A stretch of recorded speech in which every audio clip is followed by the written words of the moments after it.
우리가 살고 있는 세상은 온통 과학으로 지금 만들어져 있습니다.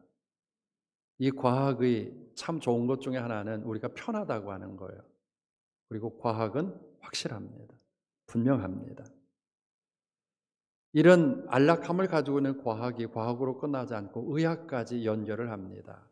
그래서 의학도 사실은 과학을 바탕으로 만들어간 게 의학입니다.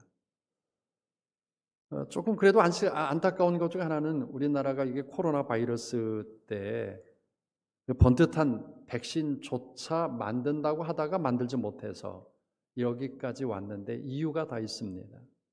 우리나라는 사실 과학이라는 부분이 저변이 든든하지 못해서 해보려고 하지만 과학이 분명하지 않기에 백신조차도 잘 만들지 못한 겁니다. 저는 오늘 과학을 이야기하려는 게 아니라 또 과학자도 아니기 때문에 과학의 이야기는 적어도 믿음의 생활을 했던 사람들이 왜 코로나 3년이라고 하는 기간 동안 그렇게 무너질 수 있을까? 과학적으로 생각해봐도 이해가 안 되더라고요. 하나님 없으면 안 될 것 같다고 이야기를 했고 신앙이 바탕이 되지 않으면 죽을 것 같다고 이야기했던 사람들이 고작 3년이라고 하는 코로나 바이러스 때문에 지금도 300명의 성도들이 머뭇거리고 있는 이 상황이 과연 어떻게 받아들일 수 있을까 고민을 많이 했습니다. 그런데 코로나 3년 기간 동안 우리에게 늘 익숙하게 들려왔던 것이 과학이었습니다. 의학이었습니다. 그러다 보니 과학은 정확한 증명이 있어야 되고 의학도 정확한 과정이 있어야 약 하나, 백신 하나 만들게 됩니다. 이런 것에 익숙하게 우리 의식이나 우리의 신앙이 접하다 보니 신앙도 과학처럼 생각하려고 하는 모양새가 참 많이 만들어졌던 겁니다. 서구는 과학을 이야기할 때 신학을 먼저 이야기를 합니다. 그래서 신학을 만들어 놓고 과학을 이야기를 했고 신학을 이야기한 다음에 의학을 이야기를 했습니다. 그래서 신학을 이야기하고 신앙을 이야기하는 것들이 그렇게 어렵지 않습니다. 근데 우리는 늦게 복음을 받아들인 우리는 신학을 먼저 이야기한 것이 아니라 과학을 이야기를 했고 믿음을 먼저 이야기한 것이 아니라 의학적인 것을 이야기하다 보니 지금 믿음 가지고 있는 내가 과학과 의학이라고 하는 테두리 안에 갇혀 있어서 정작 믿음을 드러내게 될 때 믿음답지 못한 것이 있다고 하는 겁니다. 저는 그래서 이제 올 1년 동안은 코로나 바이러스 끝난 다음에 1년의 이 과정을 지났는데 이 과정 이제는 내려놓고 돌아오는 새해부터 다음 주부터 대강절 시작하는 어쩌면 새해를 시작하는 이 소중한 시간에 믿음을 다시 한번 만들어 가볼 수 있는 방법이 무엇일까라고 하는 부분을 생각하려고 합니다. 신앙생활에 있어서 과학으로 대신할 수 없는 것이 뭔고 하면 순종입니다. 순종이라고 하는 것은 과학적인 데이터에 의해서 만든 결과로 할 수 있는 게 아닙니다. 다시 말하면 이해가 됐기 때문에 할 수 있는 게 순종이 아닙니다. 그런데 하나님은 우리들에게 그렇게 말씀을 하십니다. 이해됐니라고 말씀하지 않고 순종할 수 있니라고 말씀하신다고 하는 거예요. 이해할 수 있니라고 그렇게 질문하지 않고 이해한 다음에 발걸음 옮겨가겠느냐 그렇게 질문하지 않고 무턱대고 하나님은 순종하겠느냐라고 질문을 하십니다. 그래서 오늘 저는 구약 성경의 한 사건을 같이 묵상을 하고 우리가 순종의 자리로 나아가기 위해서 그동안 코로나 바이러스로 인해서 겹겹이 쌓여졌던 우리의 믿음의 껍질들을 이렇게 벗겨내고 성경이 말하는 순종이 무엇인가를 함께 생각하고 정리하려고 합니다. 그리고 오늘 구약 성경의 성경 본문의 말씀을 들어가 보면 북쪽 이스라엘의 역사 가운데 솔로몬 이후는 두 나라로 갈라지죠. 남쪽은 유다였고 북쪽은 이스라엘 열 지파가 나라를 형성하고 있었는데 열 지파의 12번째 왕이었던 요시야라는 왕이 오늘 구약 성경에 등장을 합니다. 그런데 이 요시야 왕에 대해서 구약 성경이 어떤 평가를 내리는가 하면 여로보암의 죄를 따라 하나님 앞에 악한 왕이었더라라고 성경은 기록합니다. 우리가 열왕기서를 읽어보면 놀랍게도 북쪽에 있는 19명의 왕들 모두에게 역사 기자가 평가를 내렸는데 여로보암 왕의 모양을 따라서 다 악한 왕이었더라라고 말합니다. 도대체 여로보암이 어떤 사람이었기 때문에 그랬을까? 대대로 어쩌면 이렇게 흘러갈 수 있을까라고 하는 질문을 해결하기 위해서 과학적으로 열왕기의 상을 펴보면 13장을 펴보면 이런 이야기가 등장을 합니다.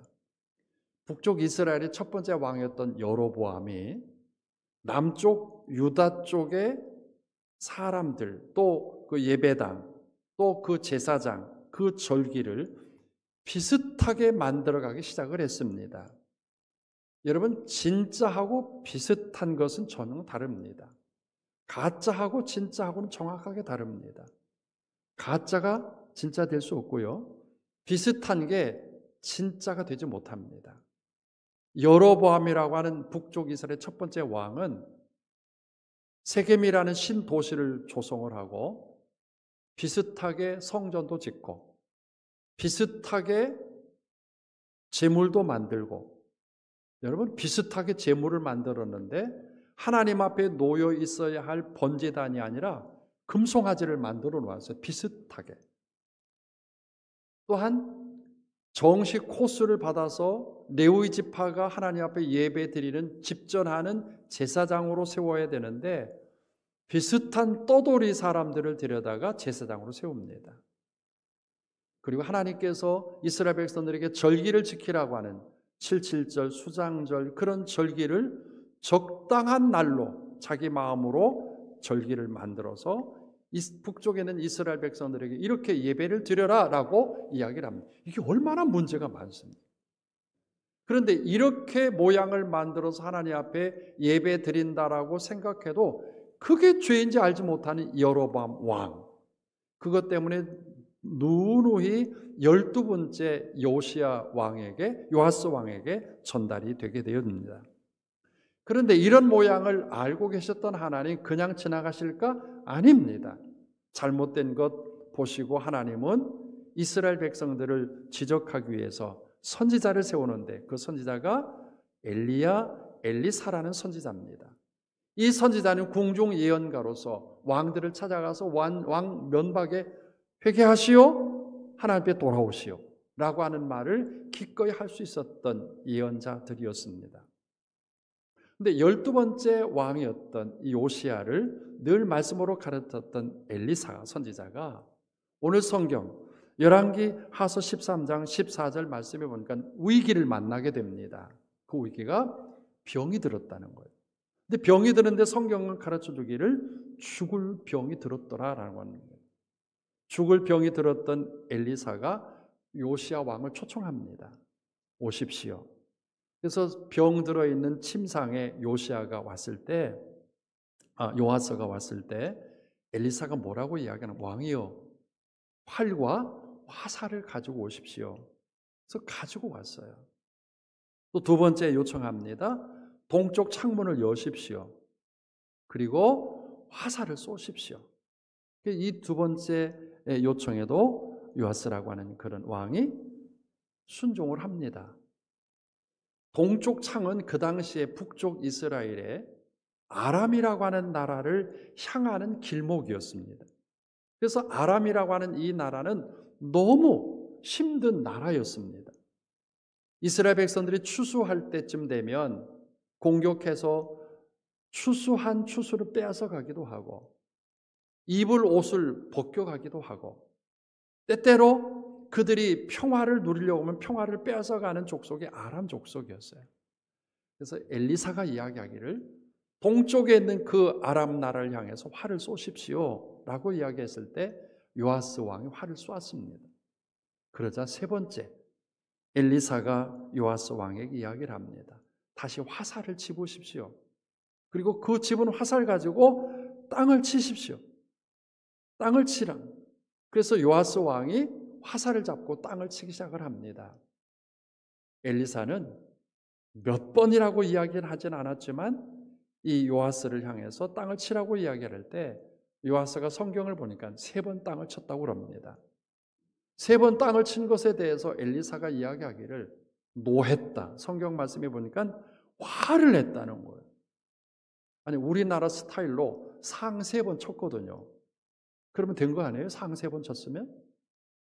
그런데 3번 쳤다고 더 치지, 더 땅을 치지, 하지 말라고 할 때까지 치지. 왜 그렇게 했느냐고 야단을 했다고 오늘 성경 말씀의 배경이 그런 말씀입니다. 이 땅을 쳤다고 하는 그런 의미로서는 아람이라는 나라가 아주 멸망할 때까지를 의미하는 건데 요아스라고 하는 왕은 생각하기를 상 3번쯤 치면 많이 친 거지 뭐 더 많이 쳐야 돼. 적당하게 이렇게 하면 되는 거지 하고 자기 생각으로 3번 쳤더라. 이것 때문에 엘리사가 노했다라고 오늘 성경은 기록을 합니다. 저는 오늘 이 구약의 사건이 신앙이 성숙해져가는 우리들에게 어떤 이야기를 해주고 있는가라고 하는 3가지 이야기로 아주 짧게 말씀을 드리려고 합니다. 그 중에 하나, 우리가 순종이라고 하는 부분의 단어를 가지고 함께 생각하는데 순종은 상황을 초월해야만 합니다. 상황을 초월한다? 요아스라고 하는 왕이 꼭 잘못된 왕만은 아닙니다. 엘리사 선지자가 오십시오. 내가 병들었으니까 죽을 것 같습니다. 라고 이야기할 때 요아스가 방문을 합니다. 침대맡에 가서 죽어가는 엘리사를 바라보면서 성경 뭐라고 말씀하신가 하면 아버지요, 내 아버지요 라고 이야기하는 것을 보면 요아스는 틀림없이 엘리사로부터 좋은 도움을 받았던 것만큼은 사실입니다. 이런 요아스가 엘리사가 이야기할 때 활과 화살을 가지고 오십시오라고 하는 것에 대해서 순종했더라라고 하는 부분입니다. 여러분 활과 화살을 가지고 가는 게 그거 뭐 대수입니까? 있는 거 집어가면 되는 거 아니겠어요? 그런데 요아스는 왕입니다. 왕이라고 하는 자기 주장만 생각하고 엘리사는 평상시에는 그 이야기를 잘 들을 수 있지만 죽어가잖아요. 침상 끄트머리에 숨이 깔딱깔딱 넘어가는 그런 상황이잖아요. 그거는 왕으로서는 그 이야기에 대해서 그냥 들어도 못 들은 척 할 수 있었을 텐데 오늘 성경을 보니까 이 요아스가 그 엘리사의 이야기를 들었다고 하는 거예요. 저는 그런 생각합니다. 그래서 순종은 요아스가 했지만 순종은 상황을 초월해야 된다라고 하는 거예요. 왜 상황이라고 하는가 하면 엘리사가 숨이 끊어지고 죽을 것 같은 그 절박한 상황이 왔기에 요아스는 나름대로 그 요청에 대해서 안 할 수도 있었겠지만 그래도 요아스는 그 상황을 뛰어넘어서 내 마음대로 할 수 있는 그런 상황을 뛰어넘어서 순종했더라라고 하는 그런 부분의 이야기입니다. 여러분, 우리가 하나님께서 우리들에게 요청할 때마다 상황이 나에게 기울었기 때문에 좋아서 요청하고 순종하고 상황이 나한테 밖으로 반대로 기울었기 때문에 어려워서 불순종한다고 하는 차원이 아니라 상황이 어떻든지 간에 하나님께서 오늘 나에게 요청하시는 것에 대해서 성경이 나에게 요청하는 것에 대해서 순종하자라고 하는 부분입니다. 이해가 아닙니다. 그냥 하나님께서 말씀하셨다고 한다면 상황이 어떻든지 간에 지금 현실이 어떻든지 간에 그 하나님의 말씀 앞에 아멘 해보고 나아갈 수 있는 그런 성숙한 신앙의 사람들이 되기를 주님의 이름으로 부탁합니다. 코로나로 우리의 이 순종의 영역들이 다 무너졌어요. 그럼 다시 한번 여러분 회복하시는데 상황 때문에 그동안 그랬지만 이제 상황을 초월해서 성경을 통해서 또 하나님의 말씀을 통해서 때로는 세미하게 나에게 주시는 그런 메시지를 통해서 어떤 것을 요구할 때마다 아멘 하고 순종의 발걸음을 내디뎌 볼 수 있는 우리 성도들이 되기를 주의 이름으로 소원합니다. 여러분, 우리 주님께서 사역하실 때 어느 날 많은 사람들이 주님을 따라오게 되죠. 그 천국의 말씀을 전하는 것에 감동이 되어서 끼니도 건너고 때도 지나면서 저녁 때까지 그 말씀을 듣고 있었을 때 제자들이 주님께 그렇게 이야기하지 않습니까? 선생님, 저녁 때가 됐는데 먹을 거를 줘야죠. 그때 주님께서 뭐라고 말씀하신 거 하면 너희가 죽어라 그렇게 말씀을 하셨어요. 그런데 너희가 죽어라라고 하는 그 말씀 앞에 제자들이 얼마나 당황했을까? 그런데 성경은 이렇게 기록을 합니다. 마태복음 14장 15절 말씀을 보면 읽어볼까요? 시작. 저녁이 되매 제자들이 나아 이르되 이곳은 빈들이요 때도 이미 저물었으니 무리를 보내어 마을에 들어가 먹을 것을 사 먹게 하소서. 주님께서 너희가 먹을 것을 주거라, 너희가 하거라라고 그렇게 말씀하실 때 제자들은 그 상황을 파악을 해보니까 이게 보통 상황적으로 어려운 일이 있는지 모릅니다. 저녁 때 됐죠. 그리고 빈들이었죠. 그리고 어둠이 점점 다가오고 있죠. 그리고 먹을 것은 아무리 찾아봐도 없는 이 상황적인 사실. 근데 주님은 말씀하시기를 너희가 먹을 것을 주어라라고 하는 말씀 앞에 제자들이 얼마나 당황했을까? 그래서 아멘 했다는 소식은 없어요. 근데 놀랍게도 그 어린아이 하나가 주님 앞에 물고기 2마리와 떡 5덩이를 가지고 왔더라라고 하는 사건을 성경은 기록합니다. 우리의 상황들이 때로는 저녁이고요. 우리의 상황들이 때로는 빈들이고요. 우리의 상황들이 점점 어둠이 짙어오는 그런 위기를 만났을 때가 얼마나 많이 있습니까? 그때 주님께서 내가 하거라라고 그렇게 말씀하실 때 정말 내가 할 수 있을까? 빈들이라고 할 만큼의 인생의 마지막 그 골짜기처럼 여겨질 그때, 아무도 나를 도와줄 수 없는 것 같은 그런 빈들이었을 때, 그리고 어둠이 점점 내 가슴을 후비어 들어오는 그런 때 주님께서 내가 하거라라고 말씀하시면 내가 아멘 할 수 있을까라는 거예요. 저를 따라 사실까요? 순종은 상황을 초월한다. 이래서 안 되고 저래서 안 되고요. 고래서 안 되고 나는 할 수 없습니다. 라고 하는 그런 상황적인 것을 엮지 말고 한번 좀 단순했으면 어떨까? 주님이 하라 하시면 아멘. 주님이 행하라 하면 하겠습니다라고 하는 그런 단순성의 신앙의 자리를 한번 좀 가지면 어떨까라는 생각을 해요. 이제 코로나로 익숙한 여러분의 신앙에 과학으로 꽁꽁 매여진 것을 한번 좀 이렇게 풀어놓으세요. 그리고 단순하세요. 주님이 말씀하십니다. 아멘. 해볼 수 있는 그런 은혜의 자리를 만들어 가기를 주님의 이름으로 소원합니다. 두 번째는 순종은 나의 생각으로 정리하는 것이 아니다라는 거예요. 나의 생각으로 정리하는 것이 아니다. 엘리사가 이 요아스 왕에게 화살을 가지고 그렇게 힘들게 하고 지치게 하는 아람을 향해서 내 있는 것 한번 땅을 쳐보세요. 그래서 막 치게 했어요.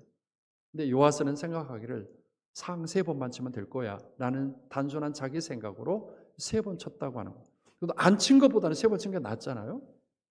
그냥 화살만 잡고 있었으면 그것도 환장할 일인데 그래도 3번씩 쳤으니까 그것도 감사한 일이죠. 그런데 엘리사가 그 요아스에게 말하기를 화를 내면서 더 하지. 왜 당신의 생각으로 3번만 쳤느냐고 야단을 했다고 성경은 기록합니다.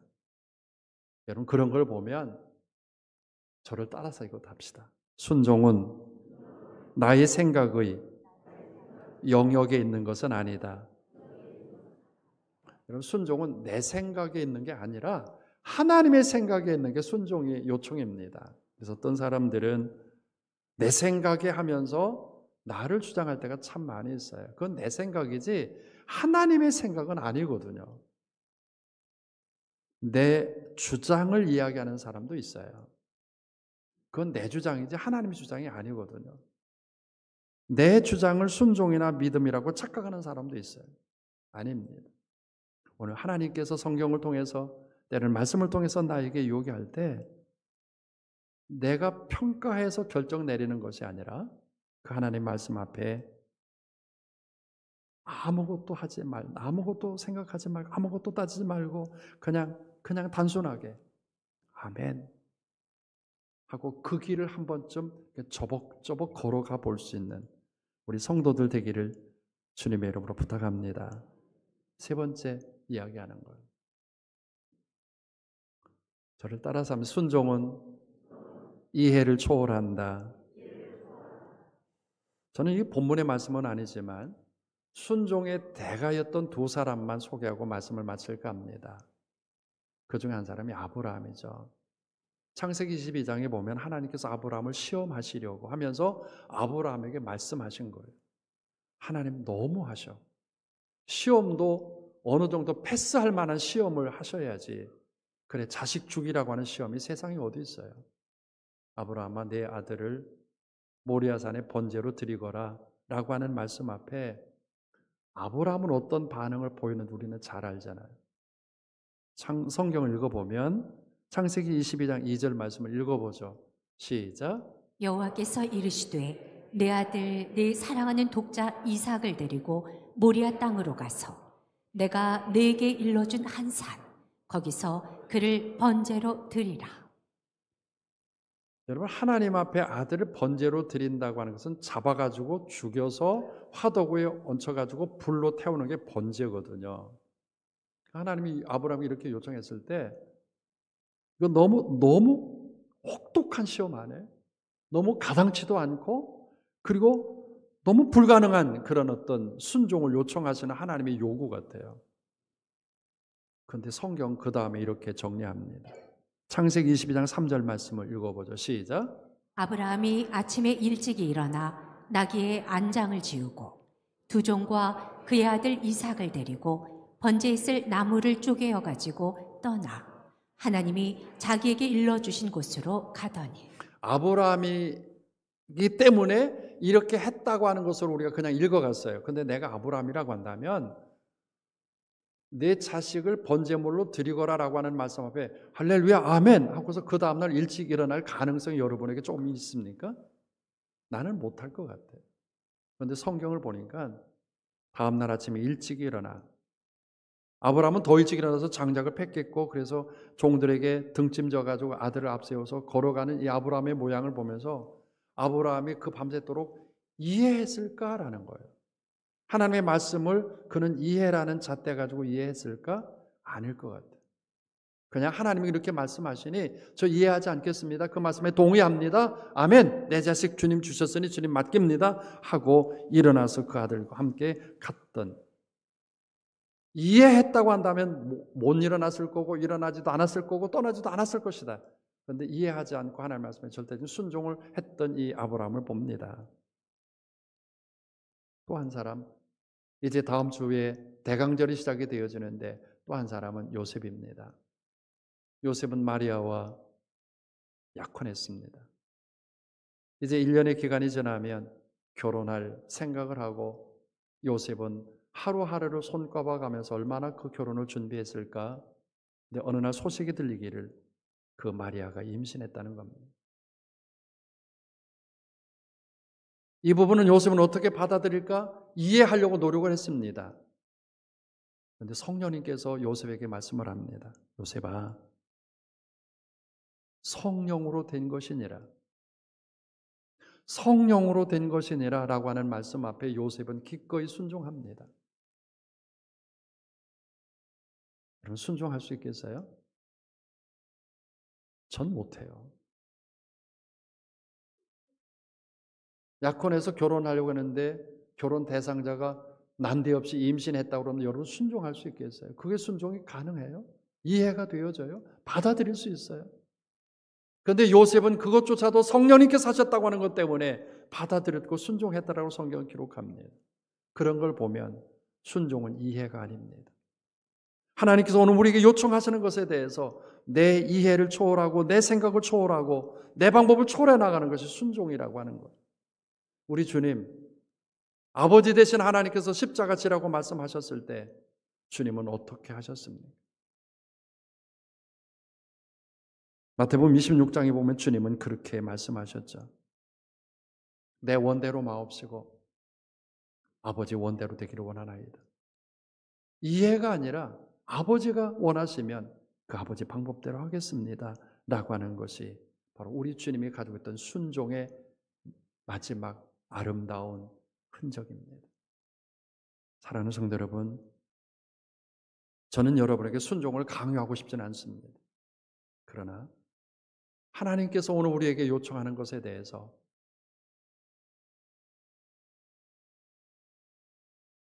상황 때문에 또 나의 이해 때문에 또 나의 생각 때문에 그 말씀 앞에 가까이 가지 못하는 우울을 범할까 두렵습니다. 이제 성탄절이 가까워지는 이 절기에 주님 조금 더 닮아가기 위해서 주님 나에게 말씀하시면 내가 순종하겠습니다 라고 하는 그런 신앙의 자세로 잘 다듬어져서 이 마지막 때 우리 주님 보시기에 칭찬받기 부족함이 없는 우리 하나비전 신앙 공동체 되어지기를 주님의 이름으로 축복합니다.